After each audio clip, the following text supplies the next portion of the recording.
और सुनिए, रुकिए।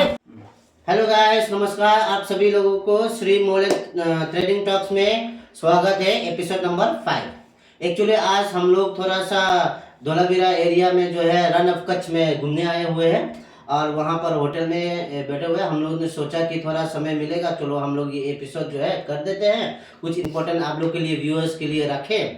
तो आज कुछ टॉपिक लेके आए हैं कि ट्रेडिंग में साइकोलॉजी किस प्रकार के होना चाहिए और साइकोलॉजी क्या होना चाहिए। कुछ 5 पॉइंट हम मोलेन सर से पूछेंगे कि क्या साइकोलॉजी है, वो हमको बताएंगे। सबसे पहले स्वागत है आज का एपिसोड नंबर 5 में आपका। तो सबसे पहले बताइए सर कि कैसे हम इमोशनल को साइकोलॉजी से मतलब जो है ट्रेडिंग में कैसे अप्लाई किया जाए, ये बताइए हम लोग को, व्यूअर्स को please. Okay, we are going to talk. आज हम बात करने जा रहे हैं साइकोलॉजी के बारे में। बहुत लोग पूछताछ करते हैं, बहुत लोग सर्च करते हैं। ये कीवर्ड्स पॉइंट आया है कि सबसे ज्यादा सर्च करने वाले कीवर्ड्स है ये कि साइकोलॉजी क्या है, हाउ ये मतलब ट्रेडिंग में साइकोलॉजी कैसे यूज होता है। तो सबसे पहले बताओ, मैं बोल चुका हूं कि 80% साइकोलॉजी ही काम करता है ट्रेडिंग में। हर चीज में, हर जीवन में जो भी बनाना है तो साइकोलॉजी हमारा सबसे इंपॉर्टेंट रोल करता है। तो इमोशनल कैसे कंट्रोल करें ना, साइकोलॉजी का अंदर में ही आता है। इमोशनल ट्रेडिंग में अगर इमोशनल कंट्रोल करना चाहे तो सबसे पहले बात तो आपके पास लाइफ में भी आपके पास पेशेंस होना चाहिए, रिस्क लेने का क्षमता होना चाहिए, ठीक है। और ट्रेनिंग में ये आता है कि फियर डर रहता है।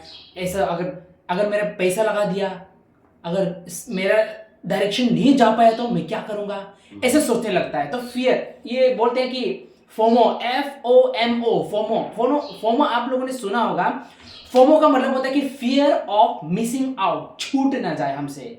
जब मार्केट मूव होता है तो लगता है कि हमसे लगता है कि मार्केट बहुत ऊपर जा रहा है, कभी कभी लगता है बहुत नीचे जा रहा है, तो हमसे क्या होता है, छूटने का जो माइंडसेट रहता है कि हमसे छूट गया है, तो उसी में हम एंटर कर लेते हैं, तो हमसे गड़बड़ हो जाता है, हमसे मिस्टेक हो जाता है। तो इस प्रकार से हमें ये इसी फोमो को मेंटेन करना होता है।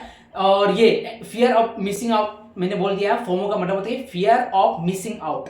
तो ये चीज आपको मेंटेन करने के लिए, आपका इमोशन को कंट्रोल करने के लिए आपको थोड़ा सा बहुत वर्कआउट करना चाहिए। वर्कआउट का मतलब क्या है, अब ये तो टॉपिक से बाहर है, लेकिन ऐसा ही होता है। जैसे ही आपका एक ट्रेड अगर गलत हो गया तो आपको वर्कआउट के लिए चला जाना चाहिए, बंद करके चला जाना चाहिए। सो नेक्स्ट, चलिए नेक्स्ट ये है, नेक्स्ट क्वेश्चन जो है 5 पॉइंट ही है। अब ये पहला पॉइंट खत्म हो गया।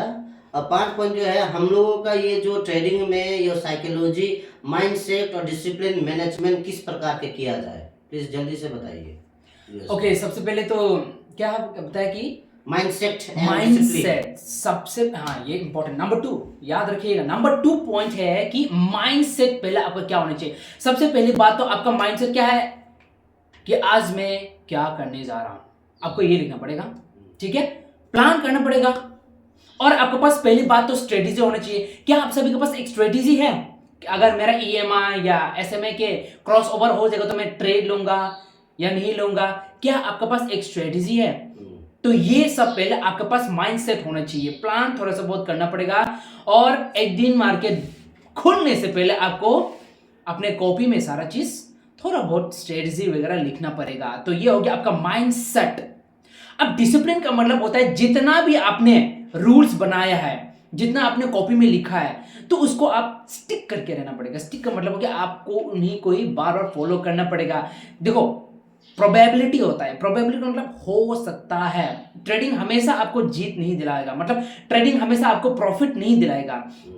आप ले सकते हैं कि आपका स्ट्रेटेजी में कितना रिस्क रिवॉर्ड रेशियो है, जैसे कि 50% 60% ले सकता है। कहीं पर भी चले जाओ आप, अगर आपको कोई बोले ना कि 90% मेरा स्ट्रेटेजी है, तो झूठ बोल रहा हो, ठीक है। तो होता है बस है 50 या 60% ये बेस्ट, और यही ऐसा ही होता है। तो अगर आपका 10 ट्रेड लिया आपने और 10 ट्रेड में से अगर 6 सही हो गया तो बहुत ही अच्छा आपका रिस्क रिवॉर्ड रेशियो है। और आपको लेना है, जैसे कि आपको 3 रुपया कमाना है, 3 रुपया कमाने के लिए आप कितने गंवाने के लिए तैयार हैं? 1 रुपया। तो ये हो गया 1:3 रेशियो, 1:2 रेशियो। तो ये आपको थोड़ा लागू करना पड़ेगा। ये हो गया डिसिप्लिन आपका। तो मैंने क्या कहा, ये डिसिप्लिन से पहले आपका क्या कहा है? Mindset mindset. तो भूल जाते हो जी। माइंडसेट ये रहा है कि आपका माइंडसेट ये होना पड़ेगा कि आपको मार्केट खोलने से पहले सब कुछ अपना प्लान करना पड़ेगा। उसके बाद जितना भी लिखा हुआ चीज है उन्हीं को आपको लागू करना पड़ेगा, तब जाकर आपका ये माइंडसेट और डिसिप्लिन बराबर हो जाता है। तो ये हो गया आपका माइंडसेट एंड डिसिप्लिन। हर जगह में डिसिप्लिन इंपॉर्टेंट होता ही है। यस। और कैसे रिस्क को मैनेजमेंट करें? अब रिस्क मैनेजमेंट हो गया, मैंने आप सभी को बता ही चुका है, लेकिन अब साइकोलॉजी के अंदर में आता तो रिस्क मैनेजमेंट क्या होता है मैं फंड के हिसाब से या मनी के हिसाब से नहीं बोलूंगा, लेकिन जो स्ट्रेस मेंटेनेंस है, स्ट्रेस का मतलब जो जब भी हम स्टॉप लॉस हो जाता है तो कैसे हम मेंटेन करता है, ठीक है ना, मतलब जो लॉसेस हो जाता है, लॉसेस को हम कैसे मेंटेन करें, मैनेज करें, मतलब एक दिन का आप कितना लॉस लिया और उसी को आप कैसे मैनेज करें, और उसी को आप फिर से क्या दोबारा ट्रेड करेंगे तो कितना आप फिर से उन्हीं को डिवाइड कैसे करें। तो ये हो गया आपका रिस्क मैनेजमेंट। हर स्टॉप लॉस और टारगेट होना पड़ेगा। जो भी आप ट्रेड लेंगे तो आपके पास अगर ये आपने ये डिसीजन नहीं लिया कि मेरा इतना स्टॉप लॉस और इतना टारगेट, अगर ये चीज आपने पहले से ही आपने नहीं लिया है फैसला, तो आप मतलब इंप्रूव नहीं कर पाएंगे। तो ये हो गया हमारा risk management in psychology. Yes. तो सेल्फ अवेयरनेस के बारे में बताइए। अब सेल्फ अवेयरनेस हम कैसे पता लगाएं, कैसे हम पहले से ही रेडी रहें, ये अवेयर रहें कि हम क्या कर रहे हैं क्या नहीं कर रहे हैं, जो मैं कर रहा हूं क्या सही है कि गलत है। तो ये सबको पता लगाने के लिए आपको थोड़ा बहुत जर्नल करना पड़ेगा। जर्नल का मतलब होता है लिखना पड़ेगा। जब भी आप लाइव, जैसे कि आप लाइव ट्रेड कर रहे हैं, लाइव ट्रेड करते समय आपको थोड़ा बहुत पता लगाना पड़ेगा कि मैं किस बेसिस पे ट्रेड कर रहा हूं, मैं अप ट्रेंड पे या डाउन ट्रेंड पे या साइडवेज पे मैं ट्रेड कर रहा हूं। तो ये आपको पता लगाना पड़ेगा। और जब आप ट्रेड एंटर कर लिया तो आपका मन कैसे चल रहा है, तब धक धक हो रहा है, मतलब दिन बहुत ही हार्ट बीट कर रहा है जल्दी जल्दी जल्दी। तो इस प्रकार से आपको जब भी ट्रेड लेते हैं तो आपको थोड़ा बहुत लिखना पड़ेगा अपने आप। आपको कोई नहीं बताएगा कि आपको लिखना पड़ेगा, ये आप खुद ही, ये ट्रेडिंग है ना, आप खुद को पहचानते हैं, ठीक है ना। खुद को पहचाना मतलब खुद को लिखिए आप कि मेरा माइंड किस तरीके से चल रहा है, जब मैं ट्रेड ले रहा हूं तो किस प्रकार से चल रहा है। और अंतिम में आपको जैसे मार्केट बंद हो जाता है तो इवनिंग को या मार्केट बंद होने के बाद आप देखिए अपने आप को कि मैंने कॉपी में क्या जो जो लिखा है क्या ये सब सही है कि गलत है, और जो मैंने ट्रेड का डिसीजन लिया है वो सब सही है कि गलत है। तो आप खुद अवेयर हो जाएंगे, अच्छा मैं यहाँ पर गलती कर रहा हूँ। आपने लिख लिया ना कि मैं इस पॉइंट पे गलती कर रहा हूँ, इस पॉइंट पे सही कर रहा है, तो जैसे ही आप लिखेंगे तो आप अवेयर रह जाएंगे, आप धीरे धीरे कि आप अपने आप को इम्प्रूव कर लेंगे। यस। तो ऐसा ही होता है ट्रेडिंग साइकोलॉजी मैनेजमेंट। तो ये बताइए अब बताइए मेंटल पीस कैसे रखे जी? हाँ, मेंटल पीस कैसे पीस रखें। आप देखो मेंटल तो हर जगह पे आप जो भी काम करेंगे या हार्ड वर्क करेंगे या स्मार्ट वर्क करेंगे, आपको स्ट्रेस आने वाला ही है। स्ट्रेस का मतलब होता है कि दिक्कतें आएगा, थोड़ा बहुत हेडेक आएगा, भारी भारी लगेगा आपको काम पे, जो भी काम करेंगे आप हेडेक लगेगा।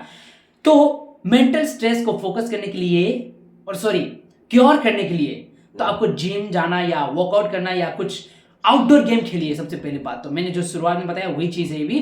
तो आप आउटडोर गेम या तो जिम या तो कुछ ऐसा काम कीजिए जो कि आपका जो पसीना निकले, आप दूसरा फिर से नया एनर्जी के साथ, नया फ्रेश मूड के साथ आप ट्रेड कर सकें। तो ये हो गया आपका mental stress. Trading mental stress का क्या अंतर है जी? ट्रेडिंग कर रहा हूँ कि अब एक्सरसाइज करूँ? अच्छा, हाँ बात ये आता है कि मेंटल स्ट्रेस को किस, ये टॉपिक तो है ही नहीं है, लेकिन ऐसे बात ही होता है कि कुछ भी काम करेंगे तो आपको बॉडी को क्या चाहिए, फ्री आप चाहिए ना, माइंड हल्का हो जाए ये चाहिए ना। यस, इसीलिए हम थोड़ा बहुत जिम करें या तो आउटडोर गेम खेलें।